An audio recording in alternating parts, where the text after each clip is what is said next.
But today was bad. Light work, people. Light work. Seems we're soft all over the pitch.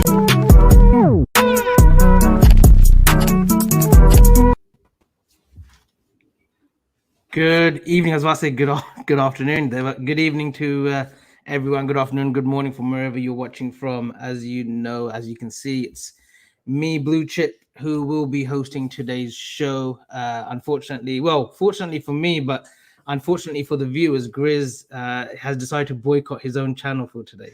He thought there was he thought some people were in cahoots from last week's draft. Everyone knows that, if you've been watching Twitter or if you've been logging onto Twitter and you saw the poll, you saw that BlueChip did win the draft. I thought it was an easy decision, to be honest, but Grizz thought there was something going on. So he's decided to boycott the show for today. And Conroy has decided, I think he sent a picture, didn't he, Evan, on his WhatsApp? He took the dog for a walk this morning, so he's not been een able to make it. But look, we wanted to show that we're as good as Liverpool Football Club with their squad with their strength in depth that we've got. So we brought on Mick Moran, I think, who's had probably more appearances in the last 2-3 months than I have. So he's become more of a regular than I have on my channel. How you doing, fella? Yeah, good, mate. I think, I think I was doing a couple and I was thinking, where is Avi? I haven't seen him for a while. But then, yeah, you're back, lad. And I think it's our first one that we're doing together. So I think it is, yeah. It's a pleasure to be on the screen with you. And I think, Errol, we've done one before together. I think it was an Arsenal preview, but welcome back, Errol. Hope you're well. I'm good, man. I'm good. Thank you for having us back. Yeah, I hope everybody's doing well. Keeping well. Still got the vibes up. Still, hopefully, not too many nerves now. We've all settled a little bit. Now we've seen us actually back after the international break, but all good. Yeah, and a quick one. Obviously, Evan, you're a regular on here as well. But what do you make of these comments that have been flying in, Evan, about you cheating because we're both on the west coast of America, that we were in cahoots or phone conversations just before the draft? Well, I think it all came into stark reality when I invented a rule and prevented you from, taking a convincing lead in the draft. For those of you who missed it, I had to block an illegal trade that Avi was trying to make with Fahim during the draft. Again, if you missed it, they went on mute and they called each other on WhatsApp. And basically what me and Grizz were trying to... It was business. That's all it was. No. We got to get through it. What Grizz and me came to the conclusion was that Fahim knew his team was horrible. So he was agreeing to tank the draft and give Avi a great player in exchange for, I think it was Nunez. Antonio Nunez, yeah. Blast from the past. Yes. So, I think that sort of put all sort of American bias to the side when I tried to step in and prevent you from winning. But the results tell a different story, don't they, Avi? Yeah. Look, it's nice to win yet again another draft. I think Grizz needs to give me some awards now because this is like my third one that I've won. So maybe some awards, a belt, maybe, I won the first draft, and there's only been 2. Yeah. I wasn't on that draft, though. I was hosting that draft, so there you go. Anyway, moving swiftly along. Yesterday, it was business as usual. We keep hearing this term that every game is a must-win. And Errol, I don't know how you think, but I think that's a silly term now we're starting to use because we know every game's a must-win. It's like stating the obvious, right? And like we're literally now just... I think Grizz mentioned it as well, the final furlong, the last stretch, the final stretch, where it's just pivotal that we can just keep players preserved. What did you think going into the game, and what did you make of the slight little adjustment in selection? It is. It's the same as the saying is like every game's a final now between now and the end of the season. It's stating the obvious, but at the same time, it kind of underpins where we're at and the kind of the magnitude of what our season's become, which is it. It's phenomenal to think, really, because at the start of the season, a lot of people had written us off and didn't think that we was really going to be challenging this City side. Not only are we challenging, we're challenging on all fronts in every competition. So I think it's special that we should be able to soak that in, really, as Liverpool fans, because I was saying to Grizz, we done the preview show, and my thoughts were, in my 30 years of being a Liverpool fan, I've never been sat in this position. So fuck anyone who's going to try and stop me from enjoying these moments, because this is what it is literally all about, and it might not happen in another lifetime for us as Liverpool fans. So we've kind of got to make the most of it now that it's here and it's a possibility. In terms of the game itself, I wasn't necessarily nervous. I kind of forgot what Liverpool's form post an international break can be like, if I'm completely honest with you. And I almost expected us to kind of just swat Watford aside, as if to say, yep, we've got too much for you. We're going to swat you aside. You're fighting for relegation, but you can't really land a glove on us. And that really wasn't the case, if I'm completely honest with you. And they was really resilient and quite dogged for a large part of their performance without being overly threatening. They were just stubborn and was just like, well, break us down then, break us down. So there wasn't a lot of nerves going into the game. But again, after the first goal went in, it came at a good time, and I genuinely felt like for about a 20-minute period, I felt comfortable. And then it was a case of, well, where's the second coming from? And then that's when the apprehension all started to sink in, because I just thought, I'm starting to see permutations of how they just get the ball in the back of our net. And if that happens, that just throws a huge fucking spanner in the works. Yeah. And Mick, Errol made a great point there that in previous sort of international weekends, we know what Liverpool, like the kind of Liverpool that we can expect to turn up. But sometimes, it does sort of, we do like fall back on our ass. But like just regarding these, yes, I think it's because Roy Hodgson was in charge, an old foe of ours, a manager who obviously had a short stint at Liverpool and an unfortunate stint at Liverpool. But was that in your thinking as well? Look, Watford, they were definitely set up differently to the Watford side that we even faced at Vicarage Farm Road earlier on this season. They weren't as expansive. They were a bit more compact. And it was Roy Hodgson coming as well. Like if, a manager could stifle Liverpool, it could be a manager of that ilk. Yeah, I think it was a potential banana skin, wasn't it? Like Errol said, like come back after the international break, those feelings of Liverpool after an international break. Are we going to be a bit more nervous or whatever? But I think obviously there was the big chance where Ali saves it, then we go and score. That settled me down. Obviously that was like 20 odd minutes, wasn't it? We got that. After that, I was like Errol said, like completely summed it up perfectly. Like I was waiting for that second one, and it just wouldn't come. And they were just completely. Defensively, they were really good, and the counter attacks. They obviously that's how you play against Liverpool. If that's what you want to come and do and come to Anfield, you need to sit back, you need to soak up pressure, you need to be really good defensively, and then you need to have pace on the break. And they've got players who are capable of causing you some damage. And I think they got in a few times. I think there was one time where it would have probably been offside, but there was at least one or two where they did trouble us a little bit. But that's to be expected with the high line and the way that we play. It's so expansive that we need to take those risks. So.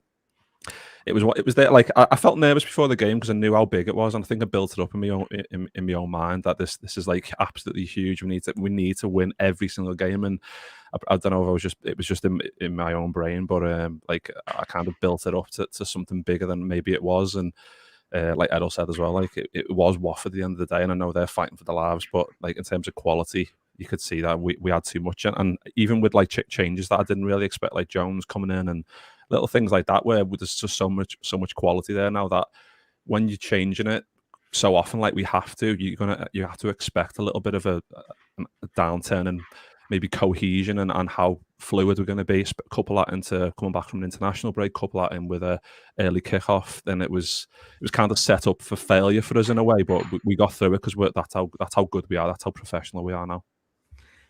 And some great points there, Mick. And Evan, I want to come on to the selection because I always, and I think I speak for you as well, we hate 4:30 kickoffs.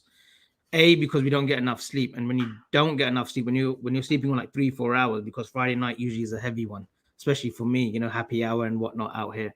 So a few sangrias, down our throats. But when it's a Saturday kickoff at 4:30, you're always waking up with a few nerves already kicked in, and I think this stems from the Everton game from last season, that 3-3. Which I've never sort of recovered from, regardless of what how far we've come here. That still sort of haunts me, that game. How are you feeling, and what did you make of the changes? Because Trent, we thought it could be a tad early. We don't know the gamesmanship that Jürgen was playing. Maybe he was protecting him, a la what Fergie used to do back in the days of United. We saw Jones come in. Jones, Hendo, Thiago, Fabinho rested, who came on later on, and then Salah, Jota, and Firmino, who headed the front three. What did you make of the selection, and what did you think of Joe Gomez at right back? Well, first of all, before I comment on the game, I had the luxury of watching the game after knowing the result, seeing as I missed the 4:30 a.m. kickoff. But sort of like the 4:30 a.m. kickoff, Avi, we sort of just wake up and there's the team. Our friends over in the UK have known the team for hours, and they've been building up to the game. So we just wake up and we're kind of just plunged into it. I can't tell you how many times I've just been scratching the sleep out of my eyes, just trying to like read the lineup, just trying to like wake up because the kickoff's in 5 minutes.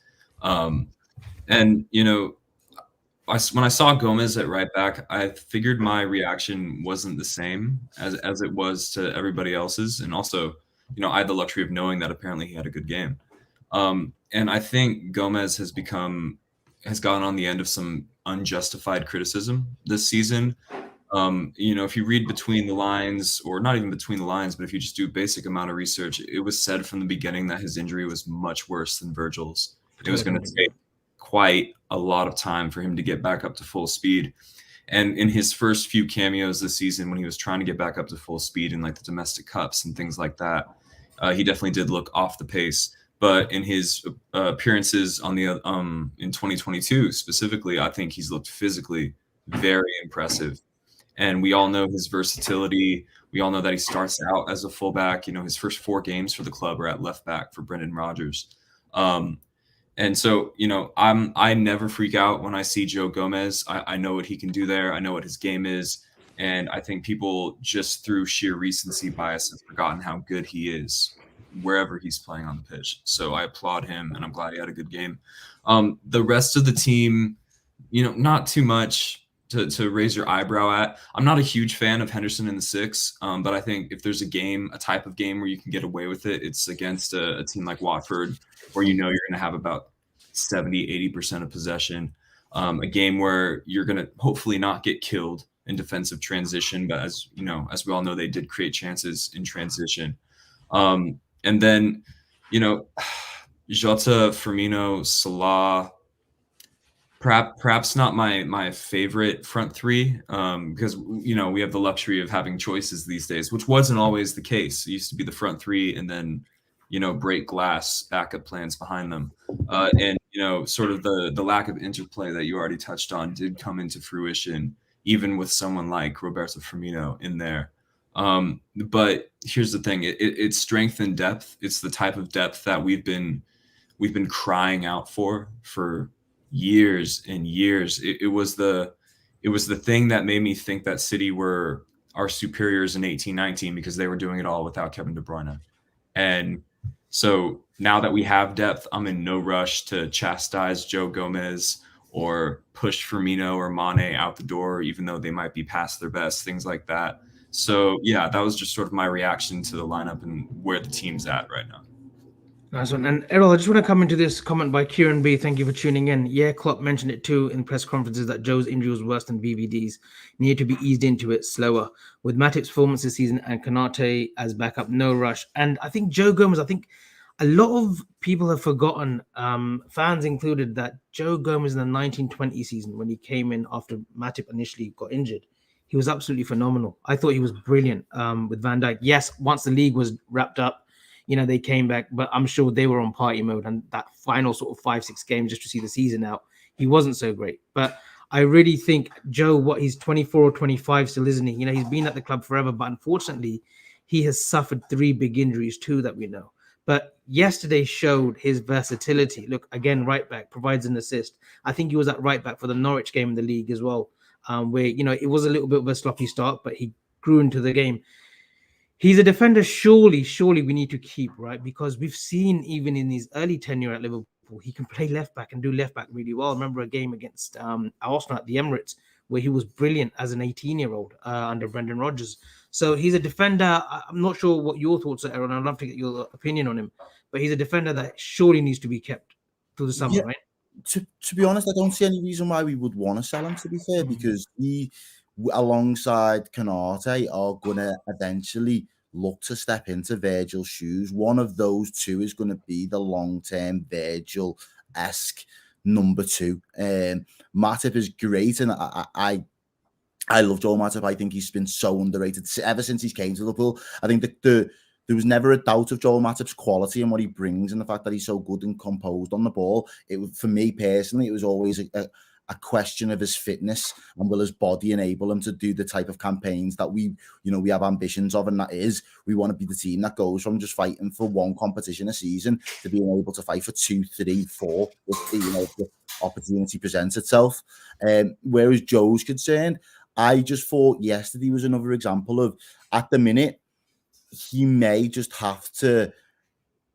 He doesn't have the luxury of being able to dislodge Matip this season or Konate, so it is picking up the minutes where you can as a right back understudy to Trent, and providing you've got the appetite to come and do that. One of the things that I was really impressed by was the fact that he was brave on the ball. And I think if you're going to have anyone play that Trent or right back for us, you're not playing right back. You are trying to replicate Trent Alexander-Arnold and do what he does for this Liverpool side.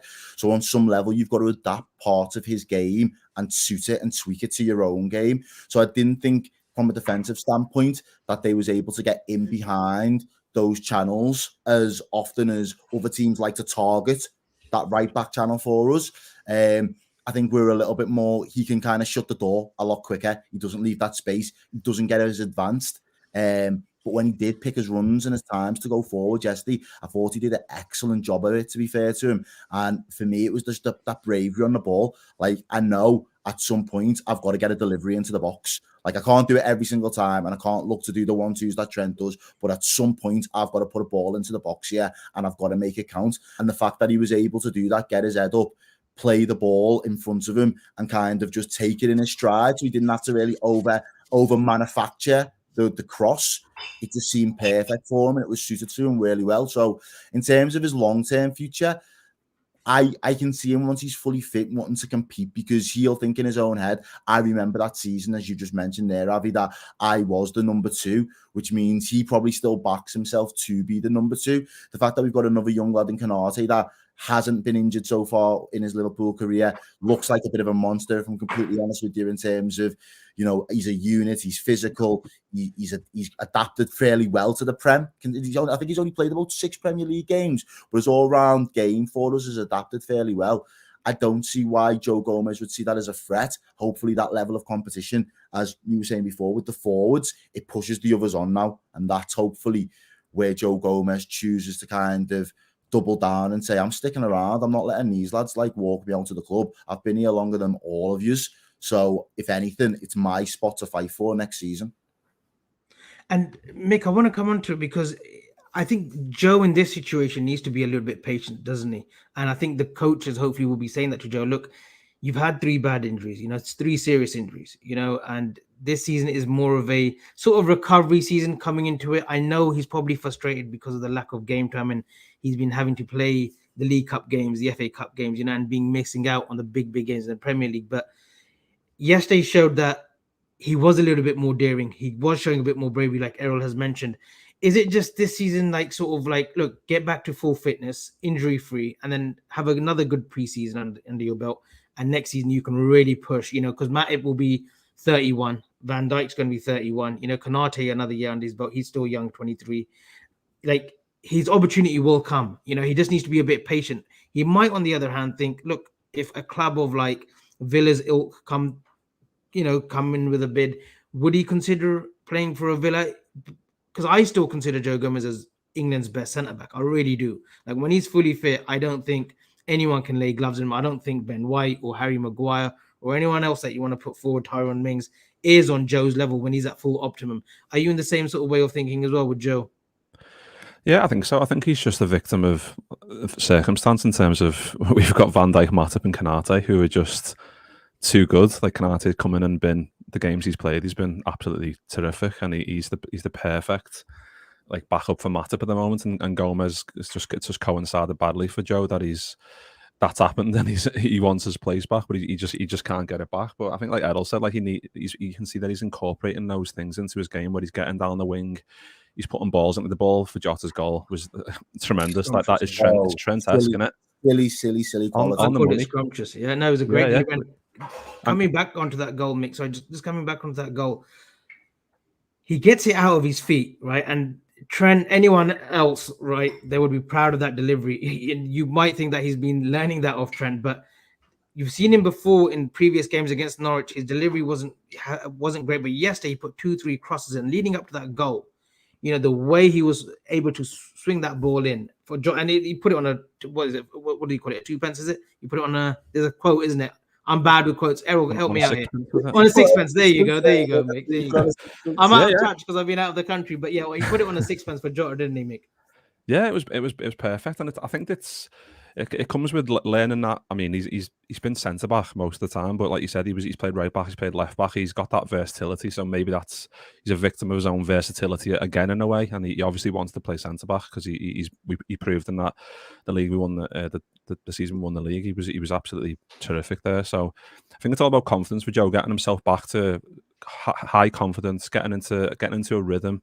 Playing games, I know it's going to be difficult because no one in world football is going to dislodge Trent Alexander-Arnold from the position that we play. It's impossible. It's impossible. So he needs to, I think, like Edel said, like he picks his games, and if once he gets his chance, he needs to take it.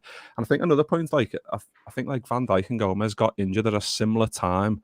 When they did get injured, and because we were looking at them both going, when they come back, it's going who's going to get injured first? Is it going to be a little relapse for Van Dijk? Is there going to be one for Joe?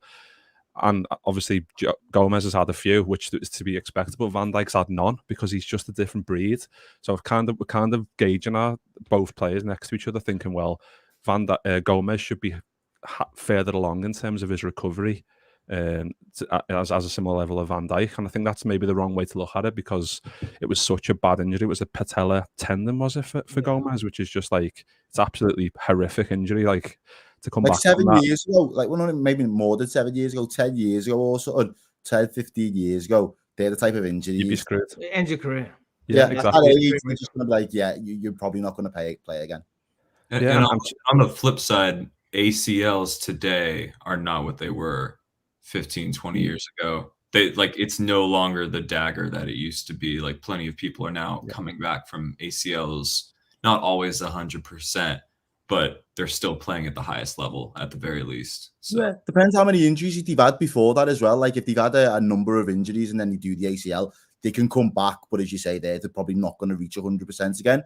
But in the likes of Van Dijk, I don't think he's had, correct me if I'm wrong, don't think he's had big, serious, long stints out in terms of injuries before he did tear his own ACL. So I think you're right there when you say it's not a surprise that he has come back 100%. But even with Van Dijk, as Liverpool fans that we've watched him week in, week out, for us, I'll throw the question to you more than I'll give you the answer in my mind. When did you think he was back?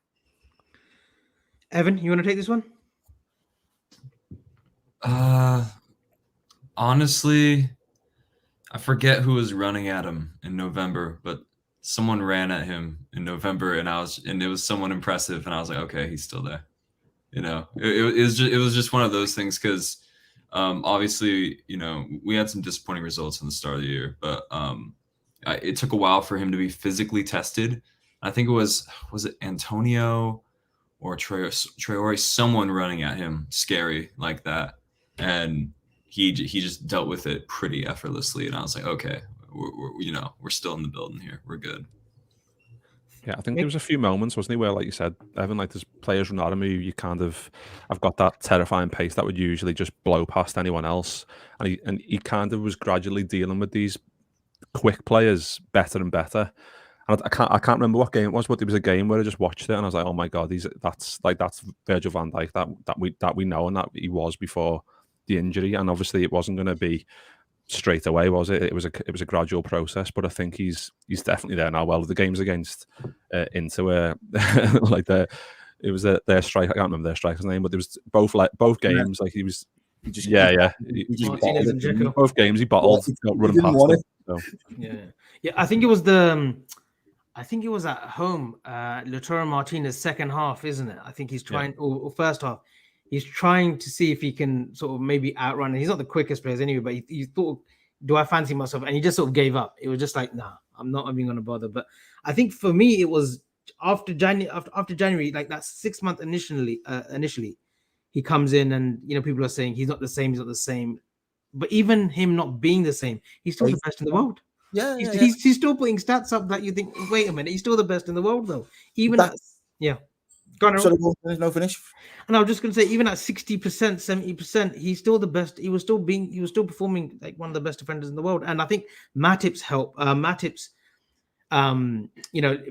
presence helped as well in the way that there wasn't a lot of swapping and changing in terms of your Premiership his Premiership partner or his Champions League partner. It was always Matip or Van Dijk that Klopp was going with. I think that helped a lot too, because Matip was playing himself into good form as well, and he wasn't getting injured. So they had that partnership, and they could sort of collectively like defend really well. I mean, we had a few lapses like against the Brentfords, and a few games where they have conceded 2 goals and 3 goals here. But on the whole, leading up to this point, I think they've been absolutely fantastic. And look, Matip's had long layoffs as well. So credit to him. We talk about Van Dijk, we talk about, the nurturing of Gomez this season, but Matip as well has been an absolute brute force, and he stayed fit. I mean, I said, and I think Grizz was on the same show earlier on in the season, we said, we'll give it 10 games. If we can get 10 league games out of Matip, it's a kind of job done, well done. He can have his sort of break again, but he's kept himself fit. And again, that it goes back to the work that's being done by the medical professions at the club. But for me, Van Dijk, it was after Christmas, January. He's had that 6 months now. Now let's go. Now let's start sort of rallying against the big teams.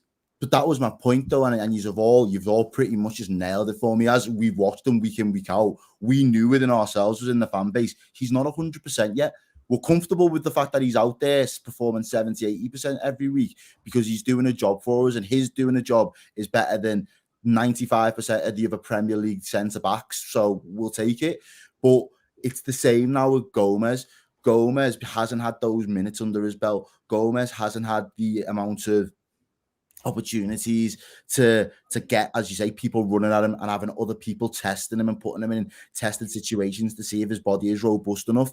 But now he's slowly coming in, and he was always going to be a couple months behind Verge before he got back to his best. So if Verge has got back to his best January, February time, you'd expect Gomez to then be in and around his best towards the end of the season, going into the preseason next year, and then hoping that he can double down on a spot for wherever it is. Because I think even Klopp's mentioned it in a couple of his press conferences in recent weeks, the drop-off of quality between Matip, Gomez and Konate is not a great deal right now. Yeah. The only difference is these other lads have just got more rhythm.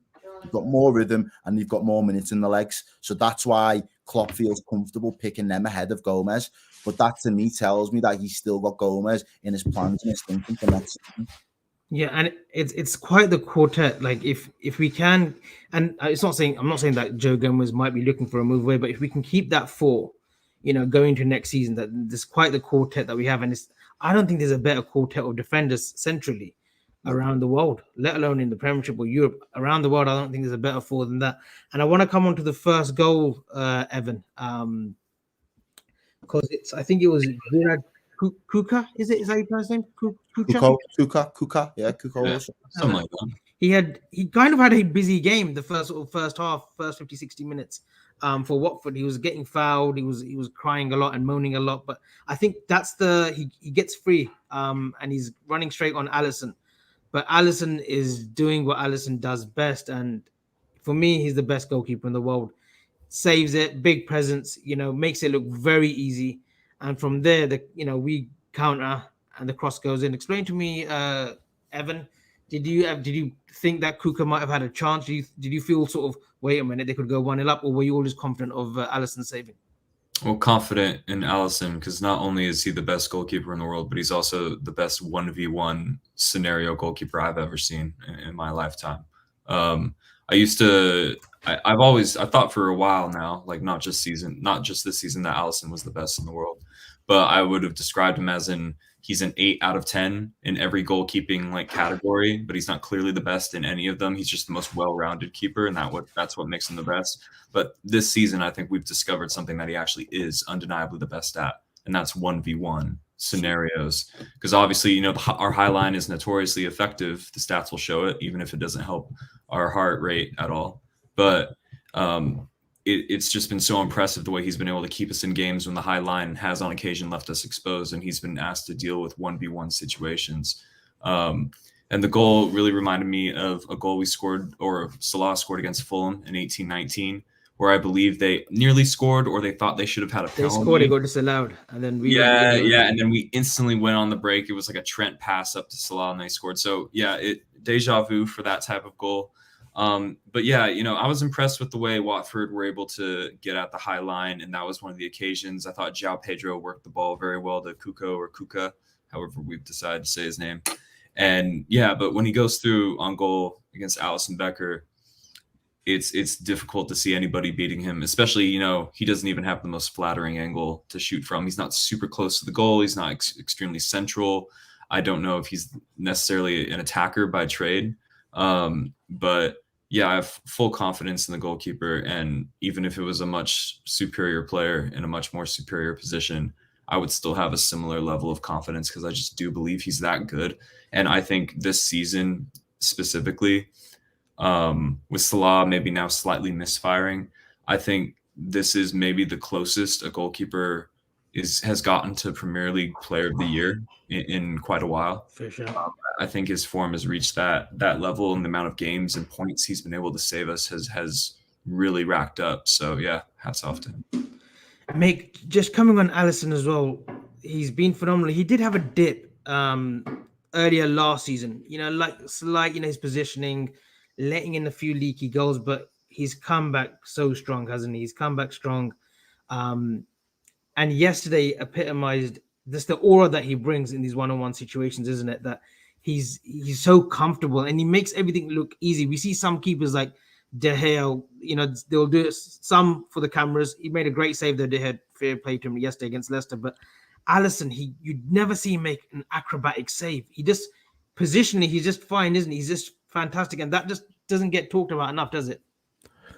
No, I think he's, like you said, he's not flash at all, and I think that's what keepers tend to be like that. And obviously, he said De Gea there, he makes good camera saves and whatever. But Alisson, I think he's done an interview. I don't know when it was, but it's like he makes stuff look minimal, and it's not just because it benefits the team. It benefits him because if he makes it easier for himself, that we can get on the counter attack as quickly as possible. Like the amount of balls that he catches is unbelievable. Like in terms of like difficult balls into the box, he does seem to. I mean, he does punch quite a few as well. But in terms of catching shots, maybe long range shots from out the box, he does catch a lot, and that benefits us in terms of getting us back up the pitch as soon as we can. That's why we see these goals where we can go up to the end 30 seconds later and score.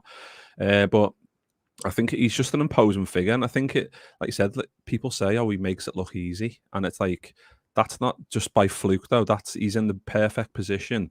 He knows where to be.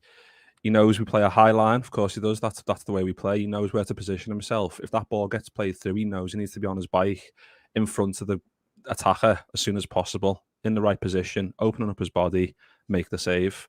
And it's that type of thing where I saw a few people on Twitter saying he made that save. Like the striker hit straight at him, I think someone said. And it's just like, but he made him panic because he was in his face while he was about to take the shot. And it's that type of thing where you can't underestimate that. Like how switched on he is at all times. Like he doesn't see the ball as much as most goalkeepers in world football in terms of making saves, and maybe a few recently that he has. But he's just absolutely amazing. Like, he's the best keeper I've seen for Liverpool in my lifetime. Like, I'm 33 this year, so I've seen a few who have like the likes of JT do there, who make saves for camera. You've got keepers like Westerveld who are just middle of the road keepers, and then you've got someone like this who you get in and you just kind of like, you've not seen much of this guy, and then you start to see just how good he is, and he's been getting better season on season, and that's the biggest compliment you can pay him, really. And I think, like you guys said before, in terms of to being the shout for like any awards and whatever, he's definitely on track for something like that, because he saved our skin quite a few. I saw like a video, I think it was Redman actually. I think it was Chris done like a stat show with like a goalkeeping like stats fella, and I watched that, and I was like, just like the stats compared to other goalies, and I think it was like you said, Evan, like he's not, maybe not the best at everything, but he's really good at all attributes, and I think that's what kind of brings him to a level where he's like, well, he's just the best, and he's the best in the world. And I think it's something like that I don't think maybe Rival fans don't appreciate, because he's not flashy. He doesn't make the saves like for the camera. He keeps everything simple in terms of his distribution and catching balls and making it look easy and getting us straight back onto the front foot. And it's little things like that where you don't maybe appreciate it unless you watch the full match, and you can kind of see what he brings to us. But yeah, he's absolutely, he's worth his weight in gold at the moment. And that save in turn makes, literally 30 seconds or literally less than that even, gives us a 1-0 lead. And, we've talked about Joe Gomez's cross yesterday. I thought he put 2-3 scrumptious crosses in yesterday on a sixpence for players to finish. But that one does go ahead. And it's that man again, Evan, I've mentioned him, and Errol, if you want to take this as well. For me, he's a bit of an enigma because his overall gameplay throughout a 90 minutes, there's a lot to be desired yet. I think he likes to be a busy player, but his output isn't as great as, say, for like a Diaz or a Salah or a Mane of 1920, but he's just there at the right time, right situation. His timing, he knows where to be. He knows where the ball's going to come, and he gets in front of Ben Foster yesterday and just puts the ball in the net with his head. I think he scored goals with his head this season, his left foot, his right foot. He's a versatile forward, isn't he? And that's his 20th of the season. I mean, it's just gone under the radar how many goals he's sort of scored this season and how effective he's been in that sort of position of left or as a 9, isn't it, Errol? Yeah, absolutely. And I think just touching on what we were saying about Alisson, then for me, the one thing that I would always remark him as is he always gives the striker the hardest route to goal. That's it. Like, I'm not leaving you any easy angles to get in. I'm going to leave you the hardest route to goal. And if you can find it, fair plays, because that was the only option you was getting out of me. There's fuck all I can do about that. But every other angle I've got covered. In terms of obviously then what happens when we go up the other end of the pitch, I think for me, Jota is not only... You said he was a bit of an enigma. I'd go as far as saying that he's a really highly intelligent football player, specifically number 9, like forward-wise. He's just screwed on in terms of the runs he needs to make. And it was on UK broadcaster over here that I had it on, was on BT Sports. So at half time, there's the guys in the studio running back through the goal and how it's come about. And there's a period where there's a few passes that are getting interpassed between in the middle of the park. And you see where Jota's picked up, and he's picked up on the far side of the box on the left-hand side. He cuts the run right across to the near post to get in on it. Everyone else's movement is nowhere near going towards the goal. He's the only one that's clocked on enough to say, like, and you kind of got to give Hendo credit for the ball as well, because the ball that he plays out to Joe Gomez almost makes up Joe's mind for him. It's played into the space, so Joe only really has to take that one touch, get it out your feet, and then put a ball into the box. And with Jota, I just think he's just on that. He's an intelligent player where he just knows where he needs to be. He knows where the danger is going to be, and he knows where the ball's going to land. And he's always able to find some sort of finish, whether, as you said, whether that's going to be his head, whether it's going to be his right or his left foot. He's got all of those finishes. The only finish he hasn't really got in his locker is a 25-yard, 30-yard screamer from outside the box. That's probably the only thing from a striker's perspective he doesn't really have in his locker that I haven't seen him do so far for us in his Liverpool career. In the box, in between the sticks, he's absolutely phenomenal. And another thing that like really impresses me about him is he's got that air of clutch. Like, there are some strikers that still manage to tally up goals all season, and they do well, they get numbers. But in the big games, some people might say they go missing. Some people might say they just don't score enough goals. They don't make enough of an impact. But think how many goals this season where Jota's popped up and you've been like, fucking hell, without that goal there, we'd have drew or we'd have lost or we wouldn't have went through to the next round of said competition. He's the guy that genuinely, and maybe that's the Portugueser in him. Maybe that's, he looks up to Ronaldo in his own life and sees him as, a clutch goal scorer in kind of big moments. But for me, I have this debate when I do the watch-alongs with Steve, usually on the Red Men. It's who does Klopp start in his Champions League final if it's played today? And every single time I've went Firmino. The last 2 months, I've slowly started to be swayed in Steve's mindset where he's like, Jota's the one. Like, if you're going to need a goal from somewhere, Jota's going to be the guy. Yeah, Bobby does. And Bobby was really good yesterday. I really enjoyed watching Bobby's performance yesterday. And this is no, like, slander against Bobby in this sense. It's just highlighting for me, really, the level that if you want a goal and that's the output that you need, all the other fancy bits and knitting things together in the high-intensity press, there are another 10 players on the pitch that can give us that. But is there only one guy in this team right now that's the sniper, and that is Diogo Jota? And Evan, I want to come into this comment from Here's of the Cop. Jota is a new Robbie Fowler. Don't need much out of the box. We are used to Bobby Jota as a striker. I mean, Robbie Fowler scored goals outside the box as well, scored some screamers, but Jota, all his goals this season have been in the box, Evan. And that word goes about as well, Fox in the box, he's just a 6-yard man, just gets the goals in the right place. He's got 33 goals in 69 appearances, Evan. That's some going. That's 1 in 2, pretty much. Where do you see him long-term in this Liverpool team? And would he start a Champions League final for you as of now? He absolutely would start a Champions League final for me. Long-term, I think he's a central player.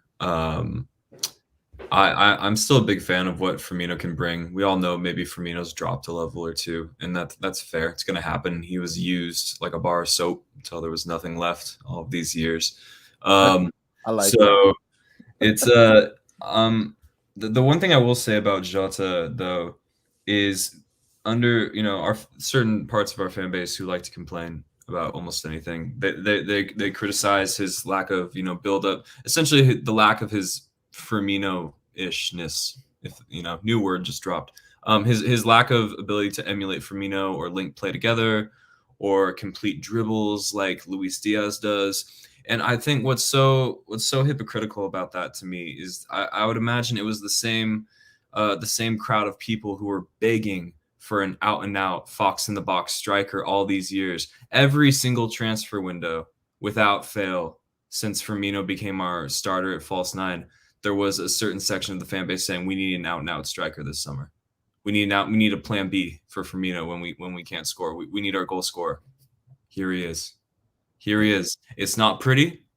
He's here's your Ruud van Nistelrooy. Van Nistelrooy never scored from outside the box either throughout his entire Premier League career. He reminds me of Chicharito.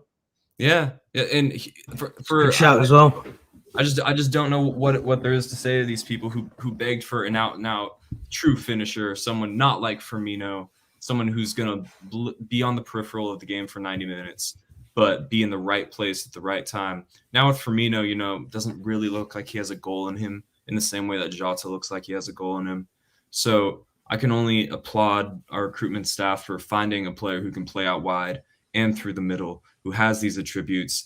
My favorite part about the Jota signing isn't that we were allowed a free run at Diogo Jota, which is looking more and more comical with each passing month, but that pretty sure he only ever scored one headed goal for Wolves in like preseason or something like that. So for us to have unlocked the Premier League's next Olivier Giroud, and he's 2 feet shorter and much faster, I think, I can only applaud our recruitment. But yeah, Jota's first choice for me right now, especially in something like the Champions League. It's all about moments.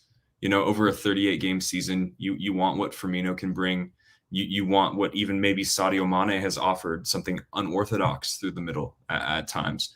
But if you're trying to win a game of football, you need to convert your chances. And Diogo Jota has shown that he's, a guy not named Mohamed Salah that can convert a whole lot of chances for us. And to circle back to the stat you hit me with, Abi, 33 goals in 69 appearances, is it? Think about how many of those appearances were in that god-awful team from last season. You know what I mean? He was finding ways to score when we were at the peak of our dysfunctionality. And I know he was injured, so maybe his injury made him miss out the worst part of it, maybe January 21 that was. But still, he was finding ways to score from all over the pitch, and from whether you start him left wing through the middle. Yeah, I'm a big fan of Diogo Jota. Definitely in my starting lineup for the Champions League final. And we go into we go into halftime like 1-0 and make pretty much in possession. I mean, throughout the game, it was 72% possession for Liverpool and 28% for Watford. And I want to touch upon the midfield three.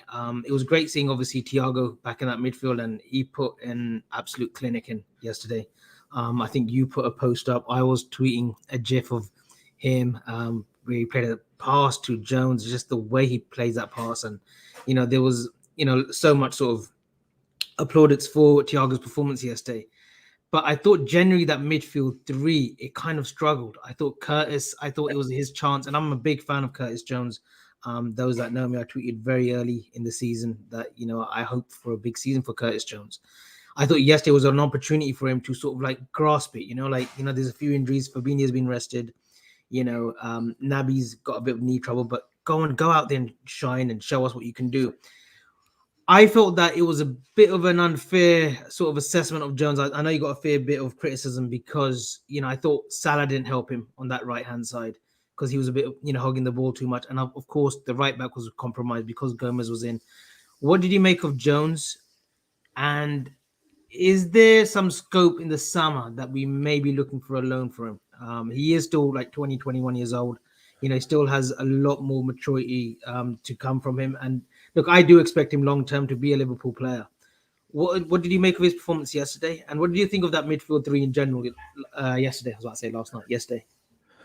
I was a bit surprised Jones started. I mean, if I would have picked my team, he probably would have been on the bench. The fact that we didn't even have Harvey Elliott in the squad, that was a bit of a surprise as well. But like, this is what we want. We want good players with a good squad, and Jurgen's well within his right to throw good players into a good side in a period where we need to use the squad. So you go, it's a surprise, but yeah, crack on. Let's see what he's got, and I think he has been good at times this season, Jones. Like, I think yesterday it was kind of a few things really combined. It was Trent not being there, so that automatic what you expect on that right hand side weren't there. Salah not being in the greatest form, also another factor, and the fact that he was on that side with them rather than on the left, which he much prefers. I think those three factors in one kind of made that right hand side a little bit mismatched. The fact that Gomez got the assist for the first goal was great, but I think in terms of like general play, we expect like we've seen earlier in the season with Salah Hendo or Trent, or Salah Harvey and Trent, like that, those kind of triangle passes and the quick movement and whatever, that wasn't going to be the case. So I think that's maybe a bit unfair to kind of levy that kind of not abuse, but like kind of those comments at him in terms of that, because obviously it wasn't his favourite position in terms of the left. But then you do expect a certain level from him because we know how good he can be. It's a difficult one for Jones because obviously I think he turned 21 in January, I think. So he's still a kid, and in terms of like playing, he's still getting picked by Jurgen Klopp. So that in itself tells you all you need to know. He's a talented lad. He's obviously doing something right on the training pitch to be getting picked for these games. But I think it's just one of them. Like, we just need to persevere with him. I don't know maybe a loan would be good for him. I don't know, because like, go back to January and he was putting in good performances. You're like, yeah, there we go. Keep playing him on the left-hand side, or bring him on for half an hour. He gets on the ball. He can keep it. He's good with the ball. He can make a run in behind. He's got an eye for the goal, like he did against. Who did he score against? I can't remember. But he's scored a few goals this season, and he's got an eye for the pass. He's got an assist. He's got a bit of pace, agility. He ticks a lot of boxes in terms of what Klopp wants from a left or right hand side. Yeah, he scored that goal, and then he came off. Yeah, against Brentford. It was Brentford. Was it Brentford he scored? Yeah, I think we always threw away. Yeah, but it's difficult. I think like when you dive too much into Twitter, I think sometimes, I do anyway, and you kind of read too much as well, and you kind of like, what's going on? And like we touched on, like Thiago putting on an absolute fucking amazing performance, and the ball into Jones, that the Skies pass, which was similar to the one that he did against Everton, where Hendo ended up scoring, which fucking got disallowed, but we won't talk about that. Yeah. And it's little things like where Jones then takes a shot and he balloons it, and he had a few more shots in the game where he's looking for an option. There's maybe a few half passes that he could play, but he just thinks, fuck it, I'll have a shot, and it doesn't kind of work out. And you kind of think, if that flies in, you go, there we go. You can build on this now, but it's maybe a confidence thing playing on the right of a three in terms of the left. And I think there was quite a few factors that kind of you can't really pick too many holes in it. But I think he's done okay. But I don't know what Klopp's going to do with him. I honestly don't know. Like if there's any clubs that want to come in from him, I'm sure there will be a host of clubs if he's going to be available. But I think he's kind of been in and around the squad for quite a while now, and I think that would make me believe that we would keep him. I think a few comments I'm just looking at there in the chat, like I would have him ahead of Ox, to be fair, just because I know how good he can be on the left side of the three. But that's just that's what I think. And Errol, is that what it is? Is it just like fine tuning that sort of last bit in his gameplay, like that final decision to release the ball a bit quicker, or just sort of like just see what's around him, that awareness that he sort of lacks? He's a player that I would definitely keep beyond this summer at Liverpool. I don't like this loan suggestion or selling him and then having these buyback. Those never work out. There is a bit of a reactionary towards him because he has played good games. And when you're at 20, 21, even with Harvey Elliott, there's going to be good games, bad games, and average games. And it's just one of those where you've just got to like sort of be a little bit patient, because this happens to every youngster. We saw it with Steven Gerrard when he first broke through. Not every game was an 8, 9, 10 out of 10 lung-busting sort of games. He did have poor games under Gerard Houllier. With Jones, it's the same. It's just a reactionary. Is that the way social media works these days? That if he doesn't get an assist or if he doesn't play part of a goal, that's it. Like put him down. He only got a 5 or a 6 out of 10. Where are you in this sort of camp of like this sort of Jones and even Elliott, the reactionary of these youngsters these days? It's a good question, to be honest with you, because I don't deep it the way the rest of social media do. To be fair, because I'm one of them. Like when these young lads are coming through, I always look at it to see like where can I see you playing for us in the next 3 to 4 to 5 years. That's really where my mind takes me. And it's clear now. There was an argument maybe 12, 18 months ago. Will Trent eventually move into centre mid? Will Trent move into centre mid? He's going to become a passer. He's got the best pass of the ball. He's going to have to be a centre mid. I think England went and tried it and messed around with it and tweaked it to just kind of do an acid test. He's a right back. That's where he's going to be. He's going to be the best right back of his age now for the next 10 years, hands down, if he stays fit, fitness permitting. The same now means that we as a squad, midfield is probably one of our most aging departments. You've got Hendo on the wrong side of 30 now, I'd say. Henderson's approaching. You've got Thiago already, who is on the wrong side of 30. Milner, the Ox as well, is getting closer to that 30 mark if he isn't already 30 this year. 29. And then is he 29 yet? And then you've got who else was there? Fabinho. Fabinho, I think he's 27 or 28. So he's probably the one that's going to be in his prime. And that kind of DM role, you kind of see him doing that into the Fernandinho-esque type age where, you're 35, still doing a job in and around the squad. So for me, the likes of Curtis Jones and Harvey Elliott are going to be the ones that are going to be used to replenish this squad. They're the two young lads that stop Liverpool having to spend. And I'm not saying we won't, but we will. There are names getting touted about for centre mids now that are other young lads, but the price tags that come with them, even if we wanted Bellingham, and I'm a big fan, and I'd love us to buy Jude Bellingham, it's 100 mil. If we want to get that to Shemi, it's going to be another 60, 70 mil. Like, there are these young lads. I think Gavi's probably the only one who's running his contract down at Barcelona, so that's slightly different set of circumstances. But by keeping hold of Curtis Jones and keeping hold of Harvey Elliott, you are saving yourself, your funds for transfers in the next 2 to 3 seasons. You're saving yourself north of £60 million for those two. That to me seems like good business. That to me seems like the smart thing to do, really, because you're going to need players to rejuvenate that midfield department. The fact of will they be able to hit the heights and will they be able to reach it? I don't think Jones or Harvey Elliott come in the current mold of any of the midfielders we've currently had, or for that matter, the closest one to both of them that we've had in Klopp's tenure is Adam Lallana. Like, Adam Lallana reminds me of a little bit of what Curtis Jones can do and a little bit of what Harvey Elliott can do. Obviously, these lads are a lot younger and potentially still got that little bit more pace to their game because of their age. But they're the only ones in Klopp's tenure that I've seen that have a likeness. They're not in the same mould as a Milner. They're not in the same mould as a Fabinho. They're not in the same mould as a Henderson, and they're definitely not in the Thiago mould. So these lads are going to offer us a different asset, which means we have to build around them to get all the other characteristics that we've got so used to from an industrious midfield that gets us the results that we've got. Do I think that they can do that? Not right now, no. because the young lads, I keep saying it to the lads on the Redmen, I wouldn't play Jones and Elliott in the same midfield. It's one or the other. But eventually, that's where we've got to get to. We've got to get to a point where you've got Harvey on that right side of that midfield and you've got Jones on the left side of that midfield, and they are a little bit stockier, they're a little bit more filled out, and they're a little bit more combative, and the games between them are a little bit more rounded as well. And if you still got Fabinho in there, you've got another dangerous midfield there, as far as I'm concerned, with legs, youth on its side, and that engine to kind of drive us forward. So it's not going to happen overnight. And I think Liverpool fans need to just have a little bit of realism and be a little bit more realistic. I think that's probably what it boils down to for me. And just remember that these are still young lads plying their trade as centre mids, which is probably one of the hardest positions in a Klopp squad, considering the amount of responsibilities that you kind of get thrust upon you.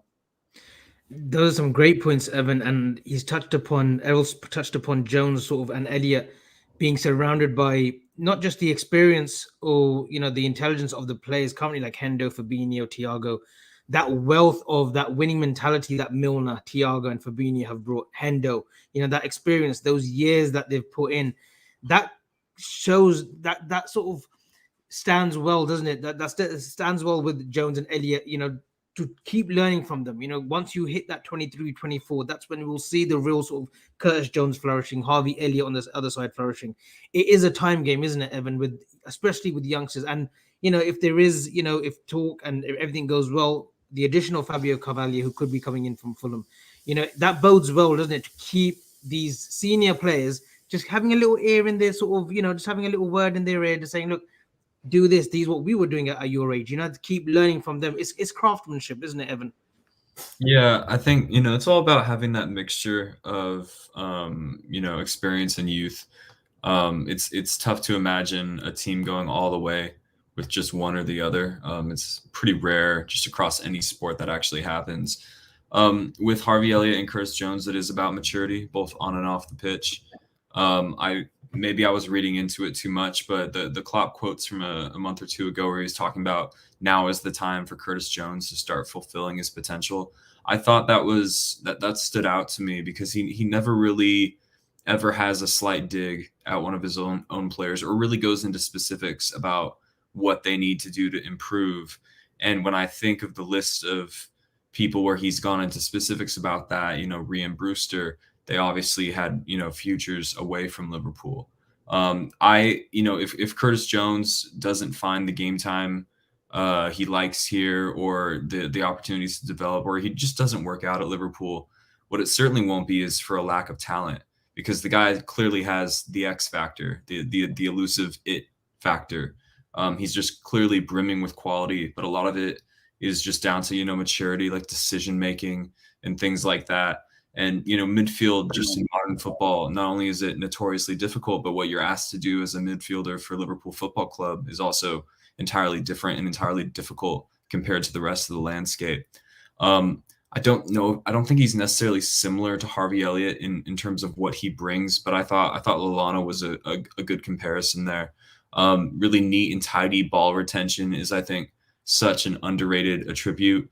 It's something people never fully applauded Gini Wijnaldum for, nor did they really see how crucial ball retention was until our midfield, you know, looked like it could be waltzed through at times this season. But yeah, I'm a big Curtis Jones advocate. If he has to go out on loan, you know, I'm not necessarily opposed to that. You know, I want him in and around the setup, learning from this group of elite individuals who are, you know, elite at the sport, and also they have elite attitudes towards the sport. But I understand the desire to play. At the end of the day, you do have to play to develop and to grow. And, you know, a loan to a Premier League team, I don't think would be the end of the world. And there's definitely going to have to be moves in the midfield. I don't think people like Curtis Jones on the younger side of things would be the first casualties in terms of making way for, you know, Tchouaméni or a Bellingham or someone of that ilk. But, you know, it will only get more difficult if the rumors are true and Liverpool are looking to freshen up their midfield. Yeah, I suppose it's just a time thing with that midfield, and with especially like Jones and Harvey Elliott. I mean, Harvey Elliott yesterday was playing against Chelsea in the reserves yesterday, under 23. So it's like, you know, you've been thrust into the first team, but a week later you might be playing for the under-23 just because of, it could just be a rhythm thing. You just need to get some minutes under your belt. Moving swiftly on to the second goal, and I thought it was crucial at a period where Fabinho had come on, and I want to touch upon Fabinho because this season, Salah's been getting the plaudits, Van Dijk now is getting the plaudits, Alisson, but I think Fabinho, for me, I'm not sure how it is on that side of the pond, but over here, amongst Liverpool fans, Fabinho's performances this season, his consistency have gone it's not been mentioned a lot. I think he's been so underrated, Mick, and I want to get your thoughts on Fabinho this season because last season, it was sort of like a year wasted for him because he was having to play and deployed at centre back. Yes, he can play that role, he can play at right back, but it wasn't the Fabinho that we were accustomed to. This season, though, I think he's been absolutely magnificent. And yesterday, when he came on, we kind of had that control again, that midfield. We started moving that ball a little bit quicker. I want to touch upon Fabinho and what your thoughts are on Fabinho as a whole this season. Yeah, I think he's one of the first names on the team. She's as cliche as it is. And I think when we mentioned Alisson before in terms of being exceptionally effective but not flashy, I think Fabinho maybe is the midfield version of that because he never looks under pressure. He never looks like he's trying anything too difficult. It's always into feet, balls over the little balls clipped into the left-hand channel, right-hand channel. He makes it look effortless, and I think he's at that level where he can come onto the field and make an impact. Like you said, Avi, he can come on, and I think teams kind of go, all right, Fabinho's there now, so the Liverpool are automatically going to be a lot more stronger in front of the back four and in terms of distribution and whatever. And Hendo can do a job there, but I think when you've got Fabinho in there, who was I think he done an interview, I think it was last week with the website saying him being right back and getting thrust into midfield, and he wasn't ready for it. He wasn't prepared for that. He thought he's happy at right back, and what a decision that was to do that, because he's I mean, if there's one thing you could maybe say in terms of you'd want him to have maybe a little bit more his pace, but I think he makes up for that in energy and positional awareness. I think he's just absolutely top quality, and I think he's just the perfect player for us in terms of he wants to fight for the shirt as well. I think he's done another interview recently saying he's happy here and he wants to stay here as long as he can, because he knows that this is the team where you're going to win some trophies, and I think that kind of filters into the rest of the team as well, because I think that's kind of what most of the squad are feeling. This is the right place to be in terms of going forward, winning trophies. And I think, yeah, he's just absolutely terrific. I think we were talking before about Champions League. If the Champions League final was tomorrow, in terms of what would your team be, we've got so many quality players now, so it's not as easy as it was maybe 10, 15 years ago, where you go, your first pick would be Steven Gerrard. But in terms of Fabinho, he has that much impact on us, maybe not going forward, but in terms of keeping us structurally sound and defensively,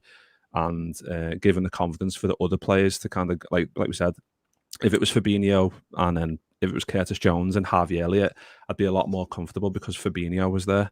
I think that says a lot in terms of the confidence he brings to the rest of the squad, and I think he's, hopefully, I think someone mentioned it before about him maybe being like Fernandinho going to 34, 35. That would be absolutely amazing if he could do something similar, because in terms of the lack of pace, that kind of won't hinder him as he gets a little bit older anyway, and he's got that positional awareness that can that'll stay with him. That'll only get better as he gets older, I think, as well. So hopefully, that works out for him. But yeah, he's tremendous. He's amazing. Errol, just want to come to Fabinho, because when he first sort of signed, he was sort of kept back, wasn't he? He wasn't similar to Robertson, even Ox in that 2017-18 season. But when Fabinho did sign a season after, he was sort of kept back because he was still adjusting to the pace of the game, because it was quick. And like Mick mentioned, he probably isn't the quickest, but his mind, the sharpness, the awareness of where he needs to be in the right place, that's so important for a DM, isn't it? Yeah, it really is. And it's mad to say, and people in the chat might crucify me for this, but losing that Champions League final, maybe not in the manner in which we did, in disguise, but losing it in the end was a blessing in disguise, because within the space of 48 hours, boom, unveiling Fabinho. How'd you like that? the next minute now we've realised, yeah, if we really do want to push on and get to that level, we're going to need a fucking world-class goalkeeper as well. Alisson, you know, two of the guys that we've spoken about there in the show tonight, and 100% a 1, 2, and 3 with Van Dijk in terms of starting 11s on another Champions League final potentially. You know, the front three, that's probably where the argument is right now, and there's always going to be one that's a shoe in. The others could kind of be a flip of the coin or a toss of the coin. But yeah, Fabinho's just been immense for us since, and you're right when you say that it was an adjustment period for them, and I like that style, that approach that Klopp takes, because he knows, him and his backroom staff know when the right time to do things is. They're not going to be, they don't feel the same sort of emotional pressure that us as fans feel, where it's a case of, oh, we've got something brand new, let's see how they are. They're meant to be this destroyer in midfield. They're meant to be able to just slot in. They're a professional footballer. They've played for Real Madrid before. They played for Monaco. They'll know exactly what it's like. No, it takes time to get up to the speed of the Prem. It takes time to understand where Klopp wants you to fit in and play, and the style in which he wants you to play. Because I think the only person of recent memory, well, two potentially, Jota and Diaz, since he's come in, I don't think he's really told Diaz what he wants from him yet. I think it's more a case of, with Diaz, it's just run, let me see what you can do for a bit, and we'll work backwards with you. So I'll see all the good things that I like, and I'll tell you which I want you to keep, and then I'll strip back, and then I'll start to tailor make you as we go. But right now, you're explosive and you're an unknown quantity, and I love it, so let's just run with it.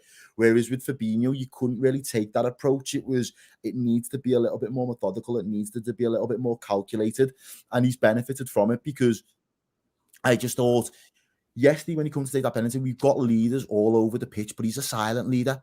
Yeah, he's not he doesn't strike me as a very vocal or in your face type of player or anything like that. But he's just got this air of confidence about him that when he steps up to the ball to put the ball down for that pen, it wasn't a case of, oh my God, this is a huge moment, and you know, if we don't win, we're going to be under the cosh for the next 5 minutes until the final whistle. It was a case of, I'm putting this game to bed here and now. Like, I've got the chance to do it. I'm just going to go out and do it. And it was so calm and collected the way that he does that. And, you know, we spoke afterwards, after finished streaming, and it was about, like, you know, the penalty records of him, and the amount of pens this guy's taken and scored. He's got an absolutely fantastic record of scoring pens. And he's so unassuming, because I wouldn't have had him down as a great pen taker or anything like that. His whole stature and build doesn't strike me as someone that's going to be a great striker of the ball from the pen spot. But whatever it is, he's just switched on. He's got that mentality, and he is lethal with it. Right? And from a fan perspective, when you've got that in the center of your park, and you've got someone who's got all of the attributes and the tools in his locker that he has, we really are, like, that is the foundations to why we win most of our games. I always say it, midfield will win you the game. Like, if you win the midfield battle, you should win the game. And more often than not, he's the center of all of our midfield battles. No, brilliant. And I just want to, before, because it's funny because you mentioned Luis Diaz's name. Grizz texted me before he got on his flight to Turkey. He goes, don't you fucking mention Luis Diaz today, because he didn't play. He didn't come on. So don't go on this sort of like wank fest as such, right? And mention Luis Diaz. I said, look, I won't mention him out. He goes, if you mention him, you are not going to come on a show next Sunday or the week Sunday after. I said, okay, look, I won't mention him. But Errol, thanks for taking that over, and you mentioned Luis Diaz. And look, Luis Diaz was arrested. But I just want to go on Fabinho. And that was his 7th goal of the season, Evan. So, you know, he's had a productive season with goals. And a comment from A Dread.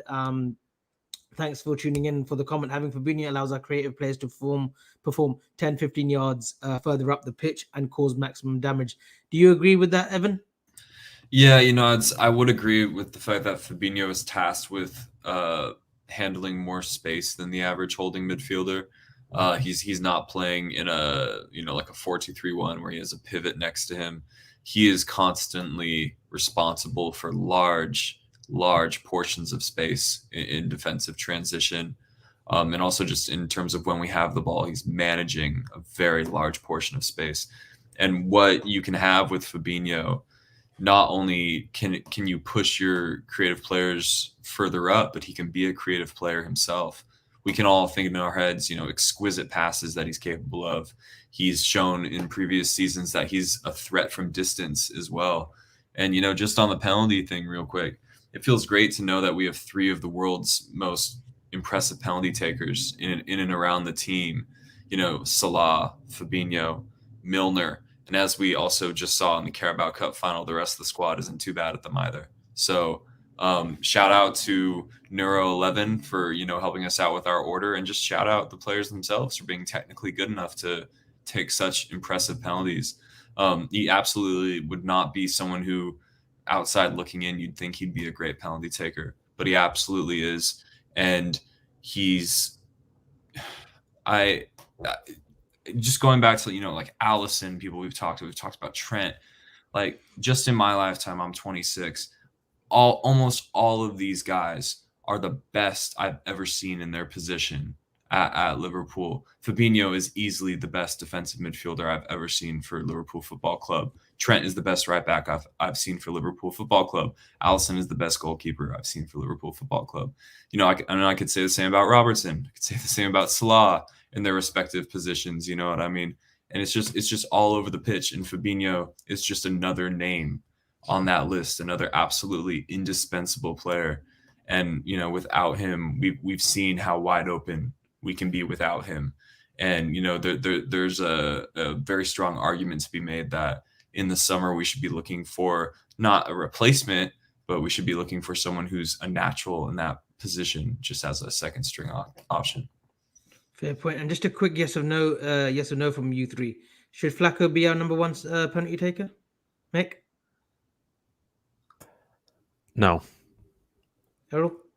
No. Evan? No. Yeah, fair enough. You know what it is? I say that because, look, even though he's got a great goal scoring record and you'll never be able to take it off him, but Salah always gives me the jitters. I don't know why. Maybe it's because of the left foot thing and all the run up, but he always just gives me the jitters that he's gonna miss. But I don't know what it is. I think it must be the left foot thing. But no, I'm one for those that think that Fabinho should be our number 1 penalty taker. But look, you can't argue Salah's record either way. So we wrap that up, Mick, 2-0. Then we wait for. I'd gone to sleep because it was still 6 a.m. for us. So I went to sleep. I didn't care for the City result. I thought, they'll probably win against Turf Moor. I didn't fancy Sean Dyche to do us a favor. We win, and the onus goes back to City. Now, it's the first time in a long time this season where we're actually top of the league for, a couple of hours. City, and just going to touch upon slightly over for, we just touch upon ever so slightly for next week's game. It's a must win for us. Or do you think that we can draw and there'll be another slip up along the way?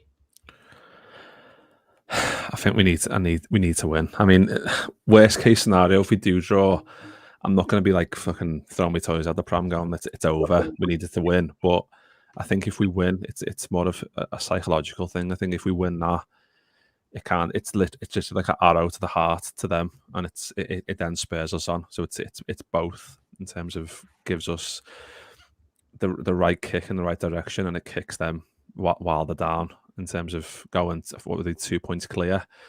That's so huge. Like, I know, like, we've got so many, when you look at the running and look at theirs, ours does look more difficult, albeit we've got like United and Everton at home, which based on their form should be easy, but we know it's going to be more difficult than that.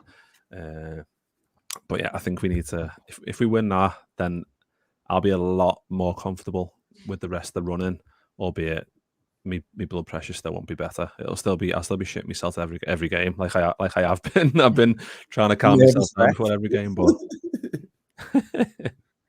Errol, must win next week? For me, yeah. Say for all the same reasons that Mick just touched on. I think he's just nailed it there, really. Like the idea that we can mentally just cement ourselves in City's head between now and the end of the season, I just think is absolutely phenomenal. If we can, I think that is one of the final nails in the coffin for them. And I think, Grizz said it on the last show, if we could offer Pep and Klopp the respective trophies now, and us the Prem and then the Champions League, both managers behind closed doors would probably shake on it. I think Pep would definitely be begging us to give them the Champions League if we beat them next week. So I think that's definitely it's got to be the top of our agenda now. But in order to beat City, I will be the first to say that the performance has got to improve dramatically if we're going to expect to get a result from them. Grizz has just landed in Istanbul, I think, hence the wave and the Turkey flag. So hope you're well, fella. I'm sure he's going to be indulging himself in a turkey kebab in the next hour and show me some pictures. But Evan, just before I ask you the question as well, I don't, and it's time that we do appreciate Pep as well, right? And I think we do, but it's weird because Pep is craving that Champions League title without, people saying, or the media saying, oh, you've only ever won it with Messi in your team, a golden peak in form Messi.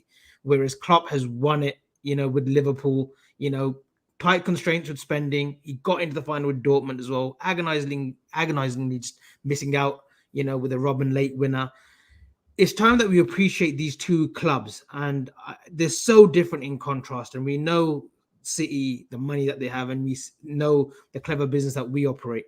But they're both juggernauts that are going at it for the last season was a bit of an anomaly, but the last 3-4 years, I've never seen an era like this. And I'm in my 30s, and I've seen a fair bit of football rivalry. I've seen the Arsenal Uniteds go at it, United Chelsea when Mourinho came in, United and City when Fergie and Mancini were getting in it. But the level of consistency, the level of performances that these two teams are putting on, I think it will be a long time that we will see these two teams with the managers that they have. I don't see this I see it a long time, like for the next sort of 5-6 years. These two we talked about after like 50-60 years, that these two really did take they took it to another level when it came to the Premiership. And it's crazy because we're craving the Premiership title. We want to win it in front of our fans. We want to have the bus parade, and something that we missed out on in 1920. And you got City who are craving that big European Cup, isn't it, Evan? Yeah, I mean, Pep was brought in to win City the Champions League and add prestige to a club that previously did not have much historical prestige to speak of. And if Pep walks from City without a Champions League, I think from the top down, not just from a fan perspective, but from an ownership and the perspective of Pep himself, it'll be considered a failure. And perhaps non-Liverpool and City fans don't want to admit it, but these are the two greatest Premier League teams of all time. It doesn't really come close. Just the sheer points totals, the nature of how difficult the league is now. The team, the quality that just exists around the mid-table. I just don't think the league has ever been in a stronger position. And yeah, I mean, the points totals speak for themselves. The quality of play speaks for themselves. The numbers, the stats, the eye test, whatever metric you prefer. I don't think this will ever be matched again. And I've just been trying to enjoy it and appreciate it. I have enormous respect for Pep and his players and what they do, on the football pitch. I think it's nothing short of extraordinary, and they're all-time greats. But as an institution, I despise Manchester City, and I really want to beat them to the Champions League. I want to beat them to the Premier League. I don't want to hand them anything. When it became clear that we weren't winning the Champions League last season and the season before, when we got knocked out by Atletico, my only agenda for Europe was anyone but City. That was it for me. It's intensely personal for me at this point. And to find ourselves in an almost identical position to that of 3 years ago, when it looks like it's going to go down to the final day. God, I'm not ready for it. I'm just really not ready for it. Avi, you said you didn't want to go to Kazar for that game because it'd be too stressful. I got to go to Kazar, man. I can't sit here in my house, with one or two friends tops. No, I have to be around other people. And yeah, April is going to be huge. We're going to find out quite a bit about our title credentials in the coming weeks. And I just want to, another last thing that I want to come to in terms of this rivalry. And I think last season, we saw Pep mention it this season. that Liverpool are a pain in the backside, a pain in the arse, But I think he wants that too. I think Pep wants that rivalry. He wanted us to get back to the top after last season, after struggling with injuries. I think that he wanted Liverpool to get back to the top. I think he wants that rivalry, and just like Klopp, I think Klopp wants Man City so that they can just fight for go toe to toe.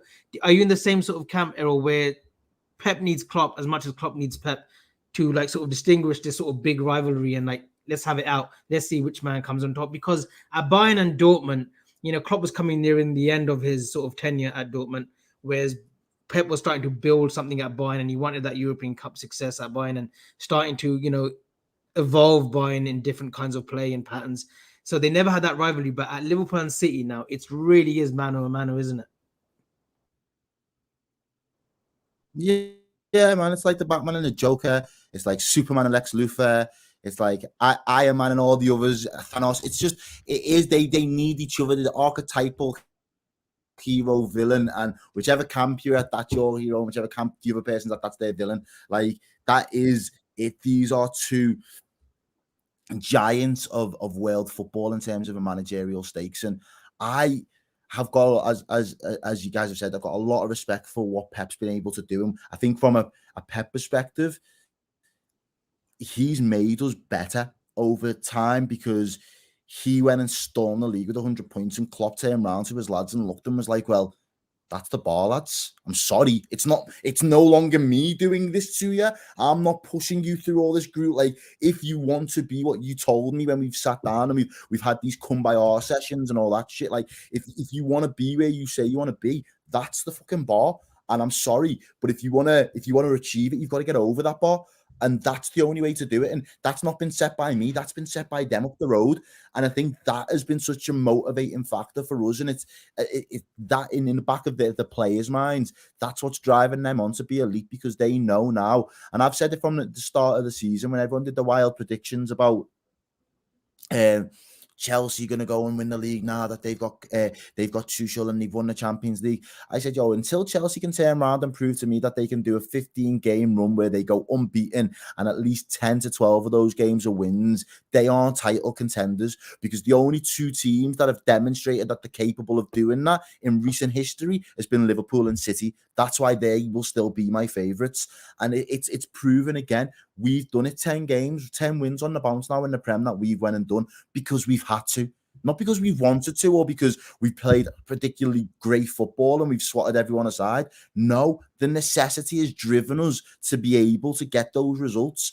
And I just think what we're witnessing now, again, as my opening point, and it would probably be reminiscent of my closing, is the fact that as Liverpool fans in our lifetimes, we have not been privy to this. We have not witnessed this level of greatness before. So the fact that we are here now is our one, maybe in our lifetime. It's at this level of greatness. We will see other great Liverpool sides. I don't doubt it. But in terms of this level of greatness, I don't know if it can be replicated again. So this is our time to really soak it up. And as much as we can, as fans, enjoy it. Find the times. It's the days after we beat a Watford where we can really enjoy it, and you can spend half an hour looking at the table and the amount of points you scored. It's the games after Tuesday night when we put in a good performance, hopefully in Europe, that we can look and say, yeah, we really are the real deal. As you're saying again there, this is going to be the month that it really is the test of our title credentials. But hopefully come the end of April, we can enjoy April as a month of, again, another tick in the box that says we really are the dog's bollocks. And Evan, there's so much happening, isn't it? Because, we'll touch upon the Benfica game, but we've got the quarterfinals of the Champions League, a semi-final against City, a potential league decider against City. And then we've got, a whole host of games in April. Then we go into May. Next week, I think the FA Cup game is a must-win for us too. Like, we're in the semi-finals now. I want to win it. I speak for, I think, every Liverpool fan. I want every single trophy that's on offer now. Next week, though, Evan, is a must-win, right? Yeah. I mean, we touched on what April, or I touched on what April is going to mean to all of us earlier. And I think just some in the simplest way possible, we just have to emerge from April as the season not being over in May. The season needs to still be happening by the time April 31st rolls around. We need to We need to have an FA Cup final scheduled. We need to have a European Cup final scheduled. We need to hopefully be something close to Premier League champions by then. And, we need at least one or two of those, because in my lifetime, similar to, I think it was Errol or Mick said it, I've never been in this position. Obviously during the Klopp era, domestic cups have never been prioritized or respected, whatever word you want to choose. And we have one of them, and we're in a great position to win another. So there's that. We've pushed this City team all the way. Like I said, identical position to 3 years ago. And then, given that we got with all due respect to Benfica, we got an easier draw in the quarterfinals. We have to think that we are in a strong position to get to the final, because I do think that we're better than Benfica, respect to them, and I do think we're better than Bayern Munich, who are on our side of the bracket. So we're in a extremely fortunate position. People love to use this type of expression, but if you had offered me this position in August, of course I'm going to take it. One trophy all in the bag, with everything still to play for over the course of the next month and a week, give or take. Yeah, absolutely. But real quick, just on the quarterfinals of the Champions League, what I need the quarterfinals of the Champions League against Benfica to be is a walk in the park. Because if it turns into this big dramatic, I can't do April if we can't think of Benfica as a free hit. And I want to be respectful. But I watched Benfica against Ajax, and they are fucking horrible. And we need to make them look fucking horrible. So yeah, respect to them, but it needs to be a cakewalk. Otherwise, I don't know how I'm going to make it to the end of April with all of my hair. So there you go. And Mick, I want to come on to this question. If we are to do this unprecedented quadruple, we need this man fit, don't we? We actually finally need him to give us 8 weeks. Just stay fit. Just bloody stay fit. Because if he stays fit, honestly, I think we win every game. Mick? Based on the performance he put in, yeah, the obvious answer is yeah, because it's not just a pass masterclass. It's an all-round masterclass what he's providing at the moment, and you just gotta sit back and just this is a master at work. And Grizz just said, Errol's getting him pumped. It's getting me pumped, because you kind of you're trying to fit this all into your mind. All these competitions we've got going, all these players that we've got that are just the top of the game, top in the the best in the position in the world, and they're at Liverpool, and we kind of go week to week going, oh, who's going to play? Is it going to be this guy, and it's you're choosing between two of the best in the world there, and it's it's ridiculous, and Thiago's one of them, and it's mad, the whole narrative about him slowing us down and whatever early in the season, this is what he came for as well. This is what he came for, though, isn't it, Mick? Exactly. When you think about it, the lads won it all, been there, done it, won it all. What you come to Liverpool for? A new challenge. What better fucking challenge than going to do the unthinkable and winning a quad? When you've got that kind of experience in your locker room, it breeds a different level of mentality. Exactly, and especially the Carabao Cup. He was obviously due to play, weren't he? But he got injured in the warm up, and he was crying on the sideline. I think that says a lot, doesn't it, in terms of his motivation. And like you said, he's won fucking everything, and he still wants to be involved in a domestic cup that usually Jürgen doesn't give a shit about. I mean, we just kind of throw out the C team and get beat just because we're focused on the bigger trophies. But this season we've come for everything, and I think if he stays fit, he's so pivotal, because like you said, the passing, the getting stuck in, the defensive breakups, the him being boss in the air, just little things where you go, yeah, he's switched on in terms of everything. He's just an all-round boss player, and it's the only thing you can say against him is that his body isn't willing to allow him to play as many games as he wants to, which hopefully can get better as the season goes on, because he is so vital. I think if he stays fit, we win everything, and I think that's just such a mad thing to say, that we could win everything and we could win a quadruple. But if Thiago stays fit, then you'd be very surprised if we don't win at least 3, because he makes us tick. I think you said it earlier, Errol, in terms of Fabinho,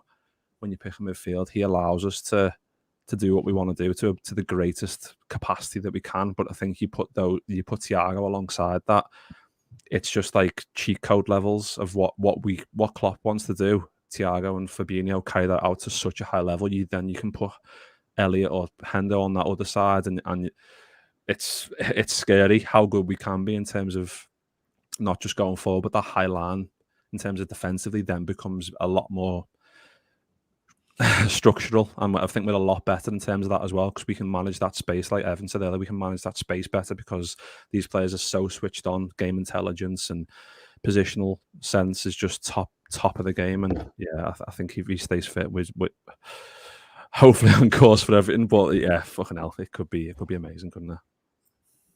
And Errol, I just want to comment to it. It's like with Thiago, when he starts with Fabinho, we're unbeatable, and on touch wood, that stays. That remains throughout the season for the last sort of like 8 weeks as we draw closure. But Thiago, you feel that when he plays, he has so many increments in his mind that he plays the game in maybe 4 quarters, that he sees things, okay, up to the 25th point, I need to do this. 25th till the half time, from half time till the 75th till the 90th. That's when I'll probably come off. But he has so many variables. You see him talking to himself sometimes when he makes a mistake. He's his own biggest critic, isn't he? Like he knocks himself up, but then he just sees the game differently. And I think when he's got Fabinho alongside him, they just form a formidable partnership in that midfield, don't they? Yeah, they really do. And I think, one of the big things for me in terms of precedence as to why, we've said if he plays, it comes from a solid place from us that we win, is because last season it was a case of the last 9 games of the season, he was fit and played them all. And it was a case of if we managed to keep him fit, we could still squeeze Champions League. Like, it's not gone yet. And lo and behold, he plays all those games and we end up cruising to 3rd place in the end on the last day of the season. And he was pivotal to that. The other thing was, I remember a Liverpool squad that didn't have experience, that didn't have winners, that didn't have a winning mentality. And Klopp had James Milner in his squad. And at the time, James Milner was someone who had already won the Premier League, and the importance of that. And, when you're slugging it out for your first league against Man U, and you've got this to do, and, 13, 14, when yous were running as close and we still ended up getting over the line, it was a tough one. Like, all those experiences that an individual like Milner could call upon as hallmarks to say, these are the reasons. Yous haven't done it yet, so yous can't see it. But I've done it so I can see it. So trust in what I'm telling you. And if these things are starting to happen, I can see the telltale signs that it's going in our favour. Even when you think it's not, trust me, we've got a Thiago in the mix now that, as we were just saying then, has been there and done it all. And that next level of, the lad said a couple of years ago, we want to be in a position where we can't even remember what year we won what fucking cup. Was it that year that we won the double, or was it that year that we won the... I can't even remember. We won so fucking much. Like, yeah, it was good times. Thiago's the type of addition to your squad that enables you to kind of have those levels of desire, because he will be telling those lads, this is what it's like, boys. And the lads that haven't necessarily, we've won Champions Leagues and we've won, we've won the Prem, but Verge hasn't done a double. Verge hasn't won back-to-backs. Fabinho hasn't won doubles and back-to-backs. So as quality as you are, and as you say, rightfully in your position, you're 1 and 2 in the world, you still need guys that you can call on at 2 o'clock in the morning when you can't sleep and you're having sweats and you're worried about, I've got all of this in my mind. Is it going to happen? And you need a guy like Thiago in your speed dial to just turn around and say, "Si, senor, just chill." Do you know what I mean? Like, we got this. Like, and that's the beauty of what he brings to us. As all of the attributes that he does on the pitch, I think, to me, that'll probably be one that'll be most overlooked, just because we're so used to seeing his brilliance displayed in the course of 90 minutes with the ball at his feet. But it's up here for me. That is going to be the difference for us over the next couple of weeks. And Evan, this is the risk that, not a risk, because we know that he had a few issues at Bayern with these injuries and whatnot, but this is the gamble that Klopp wanted to take, wasn't it, with Thiago? We know it wasn't a gamble in terms of his quality, just his fitness, but at all costs, Thiago pushed for this signing, and he was coming to the club at 29. The Premiership is a fast-paced league. It's more strenuous on the body, but it's now, isn't it, why he was brought for these last sort of closing stages, these big games where he has missed the big games, but if he can stay fit throughout the week, wrap him up in cotton wool, because he needs to be unleashed at the Etihad. He needs to be playing against Man City, because that could be the difference between a win or a draw. This is his time, right? This next 8 weeks. Yeah, absolutely. The record of when Thiago and Fabinho start together speaks for itself. Like it's not even cocky or overconfident to say that if Thiago stays fit for all the games that he's meant to stay fit for the rest of the season, we'll walk away with at least one of the two big ones. Like that's me looking at stats and like numbers, and obviously that doesn't tell the entire story. There's all sorts of factors and things like that. But if we're just basing off of what our record is when the two of them start together, it would be really hard to see us losing to City next weekend, as well as crashing out of the Champions League, given what side of the bracket that we're on. So yeah, if Thiago stays fit, you can bookmark this. I think we'll win one of the big ones. Really hard to see us not do that.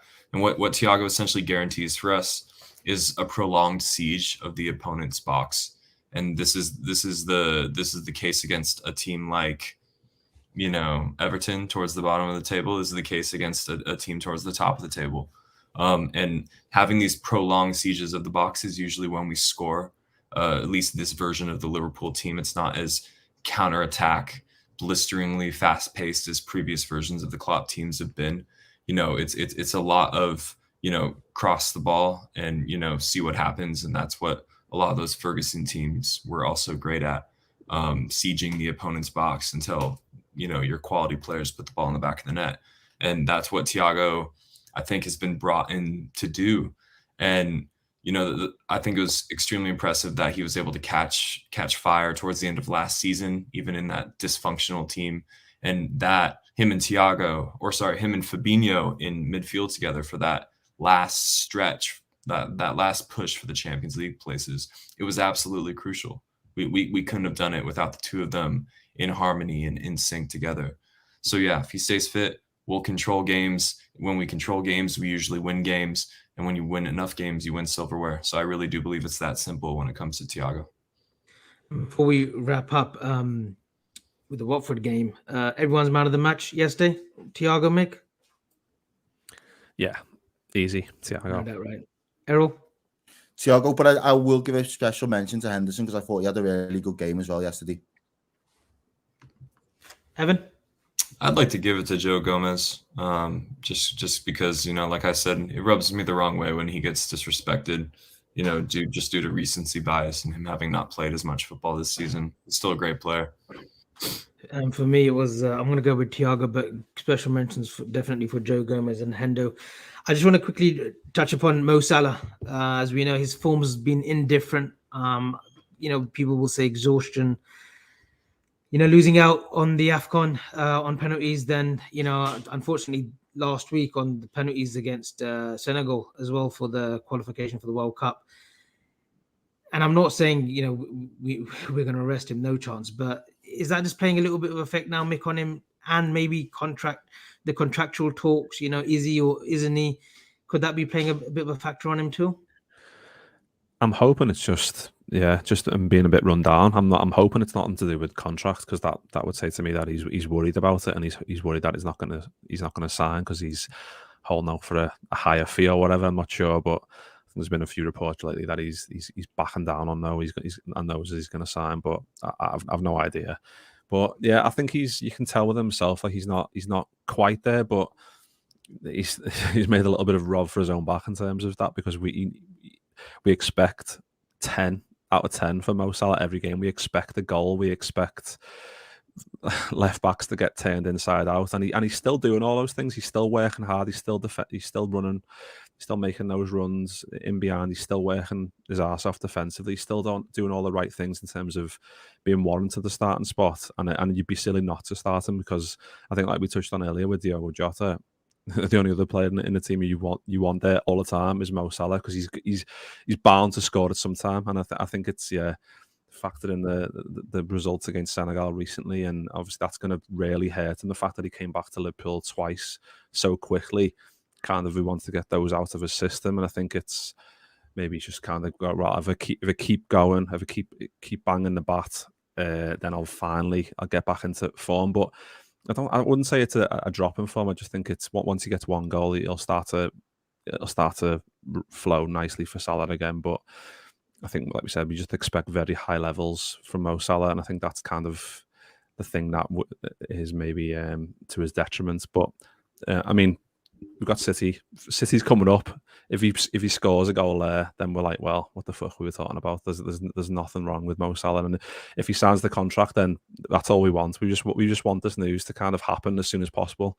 I think when it's been dragging on for ages now, I kind of expect it to be sorted a long time by now. I think we all did, considering the news earlier in the season, in terms of like it looks like it's getting done, and every time Klopp get asked, he was like, "Yeah, we're still chatting and whatever." And the fact that it's dragging on isn't maybe a good sign, but I'm hoping he's so mentally strong that I don't think that has an effect on him in terms of his performance. I think it's most likely down to a bit of fatigue, a bit of disappointment from the Egyptian side of thing. And you saw, I think there was like a clip on Twitter, like him talking to the rest of the players, the Egyptian players in the locker room, in terms of like going forward, is he going to stay and whatever, and is he going to carry on with Egypt? And I think that's bound to have an effect on your club form. Like, you're going to come back to your club and you're not going to be 100% there in terms of if you were going and doing good things with your international team. So yeah, I think there's a few factors, but he's the best player in the world for me still. And he's like, we're coming up against City, and we need our best players fit and firing. And if he turns up in the best way against them, then, and especially against Benfica, if we can, like Evan said, if we can make that a bit easier with Mo getting a couple early doors, 2-goal lead, 3-goal leads, get have that as chill as we can, then yeah, going forward, like he's so key to everything we do, and he has been for so long. So and I speak for everyone, every Liverpool fan. I hope he stays and I hope it gets sorted. But it's he's just so vital to us. So I hope it gets sorted as soon as possible. I think that's the one thing, isn't it, this season? It just doesn't help when things drag on, especially like contractual talks, because we've seen it with Gini. You know, we saw it to an extent with Emre Can as well previously. But I want to put Errol on the spot here. Does Salah sign a new contract or not? Yeah. He does. Confident as that, huh? Just he's going to sign. All these things take time, and they have taken time, and it has been dragged out. But where you know, you can say you want a new challenge, but a new challenge of what? The Spanish league right now is still not what it was 5-10 years ago. The French league, you know, everyone can take the piss out of it, and I don't think the quality is as bad as people tend to make out. PSG get beat often enough. They're just still like years ahead of everybody else, but there's no real challenge in it there for you. And walk the German league week in, week out. You've already done the Italian league and proved that you're a Donny there too. The challenge is getting as many cups and as competitions and trophies as Liverpool as you possibly can. Fill your boots, and you will forever be remembered as a legend. And I think he loves the club. I think as a fan base, we love him. We've taken to him so well, and there's not been that many times in recent history where we've been able to keep retaining our top players and have them play their final years with us. And I think if that does, I think that's like a bit of a watershed moment as a Liverpool squad to be able to say, we mean business going forward. If we've got a top talent, you can come here, win here, and retire here. That is the perfect arc for me as a fan. And Evan, Errol's hit the nail on the spot, isn't it? Like, Salah can look at options, and yes, he can get a massive payday if he went to PSG. Real Madrid at Barca in the Spanish league, it's, you know, they haven't got to those heights again. Although, you know, things seem to be brightening up for the Spanish teams. There isn't really much of a challenge, isn't there? And he's probably at the top 3 best clubs in the world, Liverpool. And with a manager like Jurgen Klopp, you know, he's still 29, 30, I think, in the next couple of months. He wouldn't. There isn't any other club that could entice him right now in world football. Yeah, you know, it really just boils down to do you want an obscene amount of money, or do you want literally everything else? Because Liverpool can offer you a lot of money, not an obscene amount, but we can offer you a lot of money as well as everything else. I don't need to go on a ramble about what we offer as Liverpool in the league that we're in, but you know, that's literally what it comes down to. From what we know about Mohamed Salah, he's a bit of a private guy, but from what we know, he's a true sportsman. He's an addict and analyzing how close he is to records. He's constantly trying to improve himself. He's a true competitor. So based on that sort of attitude that he possesses, that we think we know about him, the indication is that he would sign a new contract. He would choose everything over just one obscene paycheck. But, you know, it is up in the air. The fact that we're still talking about it in April 2022, I think does say something, not a lot, but it does say something about the situation. But I generally trust the club to make the right decision when it comes to shelling out money, because if there's one thing that we've been great at with the Klopp era, Klopp working in harmony with FSGs, we've been great with money. So when it comes to numbers, I have good faith in the club. Great point. And before we wrap up, guys, I know we had super chats, and I just made it to, like, we'll read the super chats at the end of the show. So just a few super chats before we wrap up. Not in Your Business, who's a regular contributor to the channel. Are you saying he is now Soccer Michael Massey? I think that's to do with the Formula One, the F1 director he got sacked for basically manipulating the rules. And Evan, I think someone's trying to say that you manipulated the rules last week. Well, you know, sometimes you have to create new rules to combat new forms of corruption. So this is just the way of the world. World works. Brilliant. And then one from H Singh Shadiak. That's something he's saying hello, how are you in his in Punjabi. Real talk, it's an absolute miracle. We are 1 point behind. Without Klopp, miles off. Neville is right. This is Klopp's genius at work. And we had one from John Stewart. This is it's quite concerning and worrying, in full thoughts with Louis van Gaal. But thanks for the super chat, John Stewart. Off topic, but Louis van Gaal has just said on Dutch TV suffering from an aggressive form of prostate cancer. So speedy recovery, Louis van Gaal, a legend of the game. Who's managed Ajax, Barcelona, the Dutch team right now, and United as well. A great coach. So prayers and thoughts with them. We have got a we got a match preview for the Benfica game, Evan, I think. I'm not sure who's hosting that. It definitely won't be Grizz. Hopefully we won't see Grizz on his own channel for quite a while. I thought we've done really well without him. So anyway, but don't let him hear me say that. But it's been a great show, guys. Errol, thank you for your time. Thank you for popping in. We'll definitely be in touch. Mick, as always, love. And I'm sure you both will be on the channel more regular than me. So, we just wanted to show our strength in numbers today. As Evan's Golden Gate. That's the Golden State Warriors logo, isn't it? Strength in numbers? Yeah, absolutely. Good memory. There you go. And I'm not a basketball fan anyway, but it's been a great show, guys. We march on Tuesday kickoff against Benfica, but over and out. Please like and subscribe on your way out, and we'll be back on Tuesday, hopefully. Over and out.